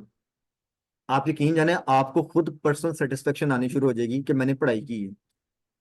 हमें तो पता ही नहीं लगता हम पढ़ क्या रहे हैं, पेपर उठाते हैं सॉल्व करना शुरू कर देते हैं, ना मेथड का पता होता है ना वर्ड का पता होता है, आंसर नहीं निकल रहा, आंसर नहीं निकल रहा। फिर कभी नेट पे जाओ, कभी उन्होंने पूछ, कभी उन्होंने पूछ, समझ फिर भी नहीं आती आंसर किस तरह है। फिर आप टकरे मारते रहेंगे। स्लो, ये शुरू में आपको एक एक स्टेप पे हो सकता है 1-1 घंटा भी लग जाए, लगने दें, सीख तो लें पहले। दूसरे तीसरे चौथे हफ्ते यही स्टेप 2-2 मिनट के अंदर हो रहे हैं। So that's the learning ladder. ठीक है, आप अपनी लाइफ का कोई हिस्सा उठा के देख लें कि आपको आज मैंने नई चीज बताई है और आप मास्टर हो गए। कुछ भी छोटे बच्चों को ले लें, वो भी चलना महीनों में सीखता है, एकदम तो नहीं चलना शुरू हो जाता। सो एवरीथिंग टेक्स टाइम, पहले बेबी स्टेप होते हैं फिर दौड़ना शुरू करते हैं। आप पेपर पकड़ के सॉल्व ना किया करें, मेरी हम्बल रिक्वेस्ट है, प्रेप मोड में रहे। आपने एक भी चीज तैयार की होगी ना, जुम्मे को आके आप वो परफॉर्म करेंगे ना, आपको पता लगेगा आज मैंने पेपर का ये वाला ऐसा परफॉर्म किया। आप उसकी वैल्यूएशन चेक करें, 40 में से ना देखें, देखें 20 में से कितना ठीक किया है, यार इसकी वैल्यूएशन क्या है, मेरी तैयारी तो इसकी की थी पूरा हफ्ता। फिर अगले दिन या अगले हफ्ते आप 25 नंबर का अटेम्प्ट करेंगे, फिर उससे अगले हफ्ते आप 30 नंबर का अटेम्प्ट करेंगे, और फिर आप अपने रिक्वायर्ड लेवल पे आना शुरू हो जाएंगे। That is why you need 3 to 4 weeks. Method is one thing and the parallel things are very important. ना तैयारी नहीं होनी है, नहीं से मुराद है टकरे मार मार के होनी है। फिर अब लगे रहेंगे 3 3 4 4 महीने में आइल्स नहीं क्लियर हो रहा मेरा, क्योंकि आपके मेथड नहीं सेट होते। क्या हो गया? यहाँ तक मेरे साथ है? ठीक है। मेरे पास 6 मिनट है, क्योंकि मैंने पूरे 8 बजे सर को क्लास देनी, वो मुझे बहुत जो है ना फिर डांटते हैं प्यार प्यार से, सर तुसी मेरा लेक्चर खराब कर देंगे। ठीक है, हम ट्रू फॉल्स करेंगे, कॉन्सेप्ट ले लेंगे, स्टार्ट कर देंगे, कंप्लीट आपने करके आना है कल। ठीक है, अगर हम अगले पैसेज पे जाएं, यहाँ पे लिखा हुआ है पॉपी प्रॉपर्टीज। ठीक है, सिंपल से 2 पैराग्राफ्स हैं। मुझे सिर्फ क्वेश्चन नंबर 7, 8 और 9 इन तीनों के कीवर्ड बना दे, जस्ट फर्स्ट 3 क्वेश्चंस। और बनाने वैसे जो मेथड अभी मैंने आपको सिखाया है, I need the keywords of the first 3 questions only, 7, 8 and 9। Remember, take the full statement and divide it, please.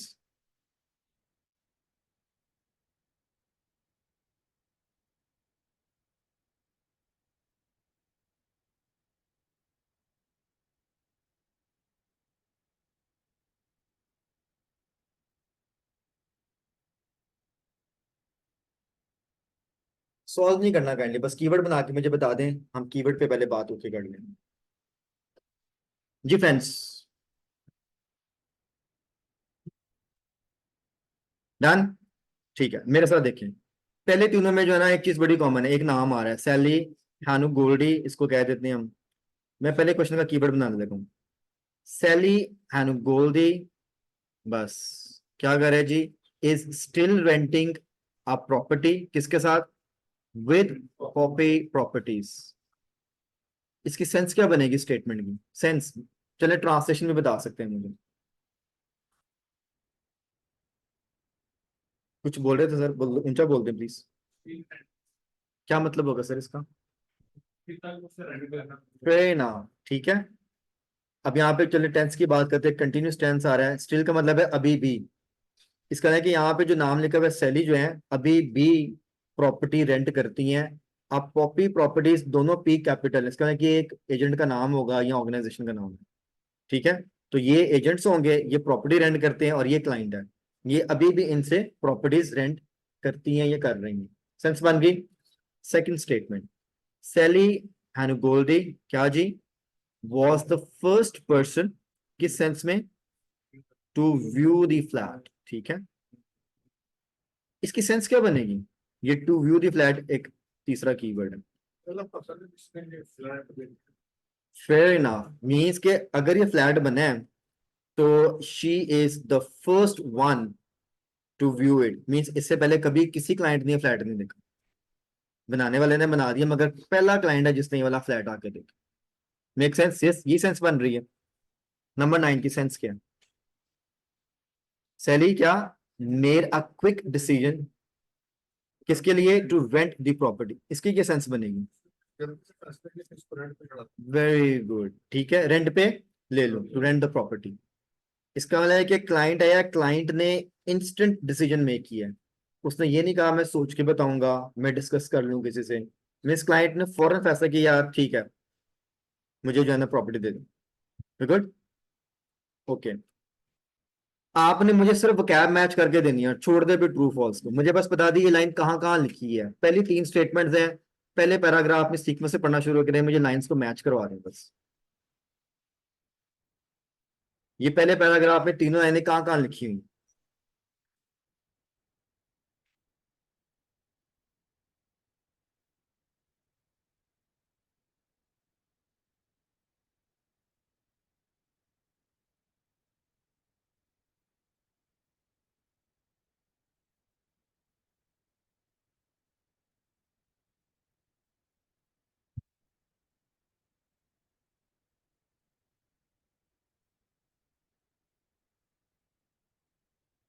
तो ये फर्स्ट में लिखी हुई है, फर्स्ट की लाइन। ठीक है, और आगे?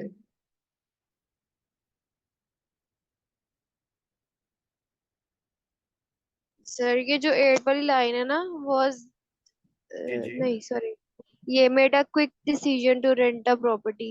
जी, ये कहाँ लिखी हुई है? When I initially viewed my Poppy properties flat. Fair enough, fair enough. चलिए मैं आपको हिंट देता हूँ, जो पहली 8 लाइनें हैं ना, उन तीनों में ये 8 लाइनों में ये पहली 3 स्टेटमेंट्स, पहली से लेके 8वीं लाइन तक आप अपने पेपर्स में ना पिन पॉइंट कर लें कि कहां से कहां तक किसको रिप्रेजेंट कर रही है। फर्स्ट 8 लाइन्स में पहली 3 स्टेटमेंट।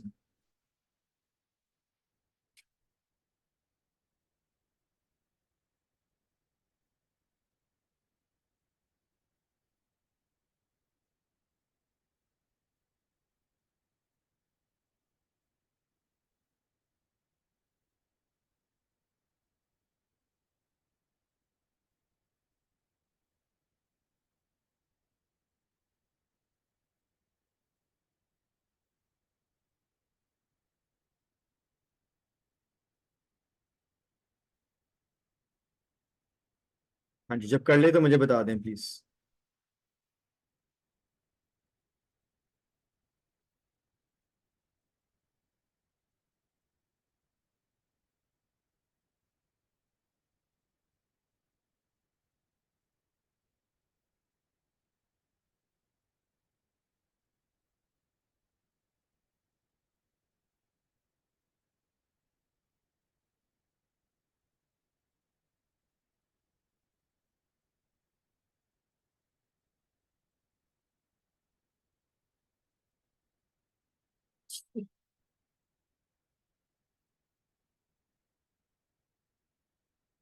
कर लिया तो मैं बोर्ड पे करूँ, मेरे साथ भी मैच कर लूँ।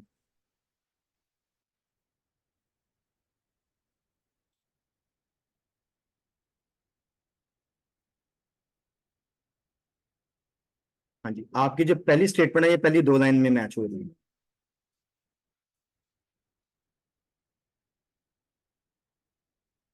वो कैब मैच करके देखिए, यही लिखा होगा। यहाँ पे लिखा है जी, I have had a terrible experience. जब भी हैव आते तो प्रेजेंट टेंस की बात हो रही होती है। क्वेश्चन में भी उसने ये टेंस यूज किया कि अभी वो क्या कह रही है। ठीक है, यहाँ पे अगर उन्होंने कहा कि जी मेरा तो बड़ा बैड एक्सपीरियंस है। अब यहाँ पे थोड़ा सा टेंस को भी ले लेते हैं। ठीक है, अगर आपको टेंसेज आते हैं तो आंसर कई बार वहीं से निकल आता है। अगर आप हैव और हैड लगाते हो तो ये प्रेजेंट परफेक्ट टेंस है। इसका हाल है कि मेरे पास ये एक्सपीरियंस है, और एक्सपीरियंस तो हो चुका हुआ है। एक्सपीरियंस है इसलिए हैव है, हो चुका है एक्सपीरियंस इसलिए हैड है। ठीक है, अब वो क्या कह रही है जी, मेरा तो टेरिबल है। टेरिबल का वर्ड नेगेटिव होता है। उसके बाद उन्होंने कहा मैं एक्स टेंडेंट हूं। तो यहीं से कॉन्ट्राडिक्शन स्टार्ट होगी। मेरी स्टेटमेंट में लिखा है कि वो अभी भी वहां से रेंट करती हैं, फिर तो एक्टिव टेनेंट होनी चाहिए थी। यहाँ पे लिखा है एक्स टेनेंट। अब साथ ही अगली लाइन में लिखा है कि जी मैं तो अब वहां से प्रॉपर्टी रेंट और बाय नहीं करती। ठीक है, एज आई हैव डन, मैं अब कहीं और से करती हूँ। यहाँ पे फिर वही वाला डैश आ गया हमारे पास, ये एक्स्ट्रा इन्फॉर्मेशन। यहाँ पर हमारी वकैब तो सारी मैच हो रही, मगर इन्फॉर्मेशन की सेंस कॉन्ट्राडिक्टिंग है। यहाँ पे कह रहे हैं कि अब मैं उनसे नहीं लेती, क्वेश्चन लिखा है कि मैं अभी भी उन्हीं से लेती हूँ। बात सारी हो रही है, कौन कर रहा है बात? सैली कर रही है, क्योंकि ये सारा का सारा रिव्यू सैली का है। जब भी आई या मी का वर्ड आएगा सैली की बात ही होगी। इसके लिए सैली अपना एक्सपीरियंस शेयर कर रही है। पॉपी प्रॉपर्टीज का जिक्र आ गया, यस। रेंट का जिक्र आ गया, यस। प्रॉपर्टी का रेंट का जिक्र आ गया, यस। सिर्फ क्या है जी, अब नहीं कर रही, पहले करती थी, और क्वेश्चन स्टेटमेंट है कि अभी भी कर रही है। कोई भी स्टेटमेंट अगर वो ट्रू है या फॉल्स है, पहली शर्त है कि वो पहले 100% मैच होगी। सारी वकैब पहले मैच करनी होगी। जब सारी वोकैबुलरी मैच होगी, फिर आपने देखना है कि अगर सेम सेंस है तो वो ट्रू है, अगर कॉन्ट्राडिक्टिंग सेंस है, उलट बात है, तो वो फॉल्स है।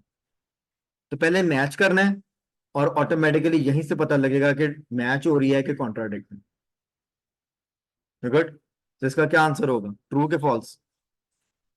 फॉल्स। तो आपका क्वेश्चन नंबर जो 7 है वो फॉल्स है। गुड। क्वेश्चन नंबर 8 को छोड़ देते हैं, 9 पे आ जाते हैं। ये जो स्टेटमेंट मैंने यहाँ पे मैच किया है, ये एग्जैक्टली 9 को मैच कर रही है। यहाँ पे लिखा हुआ है आई न्यू इमीडिएटली। यहाँ पे भी आई जो है सैली को रिप्रेजेंट कर रहा है। इमीडिएटली का मतलब होता है फौरन। आपके क्वेश्चन में क्या लिखा हुआ है? Quick decision. क्विक डिसीजन, या तो इसका मतलब कि क्विक डिसीजन का हमें यहाँ पे अल्टरनेटिव वर्ड मिल गया। क्या डिसीजन मेक किया? That it was the right property for me because of the convenient location and a few days later I paid the deposit and the first 2 months rent. ठीक है, question की आपकी statement है Sally made a quick decision to rent the property। फैसला उसने फौरन कर लिया था, वो तो बात मैच हो रही, रेंट बेशक 2 दिन बाद पे किया उसने, एडवांस 2 दिन बाद, मगर उसने ओके उसी वक्त कर दिया। अब जब भी आप ट्रू फॉल्स की मैचिंग पे जाते हैं ना तो एक्स्ट्रा डिटेल होती है बीच में, क्योंकि उन्होंने पैराफ्रेज किया था, क्योंकि एग्जैक्टली स्टेटमेंट तो मिलनी नहीं है। तो हमारे पास जो मैचिंग है वो इमीडिएट डिसीजन की, वो तो यहाँ पे है। I knew immediately that it was the right property means she made the decision. क्यों किया है वो रीजन लिखा हुआ है और साथ ही उसने इसकी कंफर्मेशन आगे दे दी। इसका मतलब है कि she made instant decision. Statement is true, सारी बात तो मैच हो गई है। अगर आपकी सिर्फ लोकेशन तक भी जाए ना तो यहां तक भी आंसर आपको मिल जाएगा, मगर कभी भी स्टेटमेंट को बीच में पढ़ के नहीं फाइनल करना। स्टेटमेंट को हमेशा full stop to full stop पढ़ना है। तो अगर हम मंथ्स रेंट तक गए तो कंफर्म हो जाता है कि प्रॉपर्टी रेंट हुई थी और उसने फैसला फौरन किया था। क्वेश्चन मेरा सिर्फ फैसले पे टिका हुआ है, फैसला यहाँ पे मैच हो रहा है, स्टेटमेंट इज ट्रू। अगेन सिर्फ वोकैब मैच की है, अगर सेम सेंस है तो स्टेटमेंट ट्रू है। गुड। अब इसके जो दरमियान में लाइंस हैं ये हमने छोड़ दी, एक्चुअली क्वेश्चन नंबर 8 को इनडायरेक्टली रिप्रेजेंट कर रही हैं। पहली चीज आपने ज़हन में रखनी है कि आपके क्वेश्चंस ट्रू फॉल्स हमेशा सीक्वेंशियल ऑर्डर में होते हैं। पहला अगर आंसर पहली लाइन में है ना तो उसके बाद फॉलो करता जाएगा, जिग जैग नहीं करेगा वो। क्वेश्चन नंबर 7 का आंसर पहली 2 लाइनों में है, 9 का आंसर कुछ 4 लाइनें छोड़ के है, इसका मतलब 8 का आंसर दरमियान में था कहीं पे। अब यहां पे लिखा हुआ है Sally was the first person to view the flat. Flat देखने की बात तो हुई है, मगर क्या लिखा हुआ है कि she is the first person to view the flat? यहाँ पे लिखा है जी, अगर मैं यहां से पढ़ना शुरू करूं, when I initially viewed my pope properties flat I was accompanied by Lily. जब मैंने पहली दफा देखा, ये नहीं लिखा कि मैं वो शख्स है जिसने पहली दफा देखा, ये है कि मैंने पहली दफा देखा। ठीक है, I was accompanied by Lily एजुटन, ये उनका स्टाफ मेंबर था। द फ्लैट लोकेशन क्लोज के सारा कुछ है। इसमें व्यू का जिक्र तो आ गया, मगर ये नहीं लिखा कि she is the first person. यहाँ पे ये जिक्र भी नहीं कि प्रॉपर्टी बिल्कुल ब्रांड नहीं होती, ये पहला क्लाइंट है, कुछ भी रेफरेंस नहीं है, पैराफ्रेज भी नहीं हो रहा। जब आपकी इंफॉर्मेशन मैच ही नहीं हो रही है तो ना वो ट्रू हो सकती ना वो फॉल्स हो सकती, वो डायरेक्टली नॉट गिवन में चली जाएगी। आपने सिर्फ वोकैब मैच करनी है और उसके बाद सेंस को मैच करना है। सेंस मैच होगी तो ट्रू है, सेंस कॉन्ट्राडिक्ट होगी तो फॉल्स है। अगर मैच ही नहीं हो रहा सीधा सीधा नॉट गिवन। तो नॉट गिवन फाइंड नहीं करना, तो सिर्फ वोकैब मैच करनी, तो वो खुद ब खुद आइडेंटिफाई हो जाता है। So that's the trick basically. So just match the vocabulary and see it's making same sense और कॉन्ट्राडिक्टिंग सेंस। ट्रू फॉल्स और नॉट गिवन ऑटो पे है, बल्कि नॉट गिवन फॉल्स भी ऑटो पे लगाते हैं, सिर्फ मैच करके देखे सेंस मैच हो रही है नहीं हो रही, वहीं पे कॉन्ट्राडिक्ट आपको नजर आ जाएगा। इसलिए जो मैंने आपको पिछली स्टेटमेंट कराई ना उसमें भी हमने वोकैब मैच ही की है। अगर माय डियर फ्रेंड्स आपने वोकैब मैच पे ग्रिप कर लिया ना, जौन सा मर्जी सवाल उठा लें आइट्स का, जौन सा मर्जी उठा लें, चैलेंज है, सारे सॉल्व हो जाए। मेथड नहीं भी आता होगा ना फिर भी निकाल जाएंगे आप सवाल, सिर्फ वोकैब मैच। ये इतनी स्ट्रॉन्ग लाइक स्ट्रेटेजी है, ये टिप है इसकी। इसलिए नया नया पेपर नहीं करना, पुराने पेपर को खोलें और उसमें वोकैब मैच पे काम करें। कहाँ पे कौन सी लाइन लिखी है आपको खुद ब खुद समझ आनी शुरू हो जाएगी, और जिस वर्ड का मीनिंग नहीं आता डिक्शनरी में चले।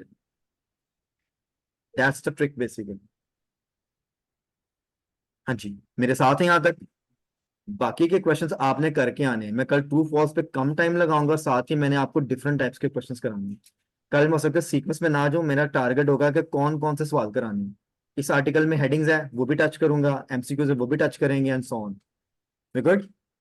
सो कल थोड़ा सा मेंटली प्रिपेयर होकर आना है कि हमने इस पूरे टेस्ट को कवर करना है। मे बी कल मैं क्लास थोड़ी सी एक्सटेंड कर लूँ, सर से टाइम ले लूंगा maybe, but I try my level best to finish it on time. Good.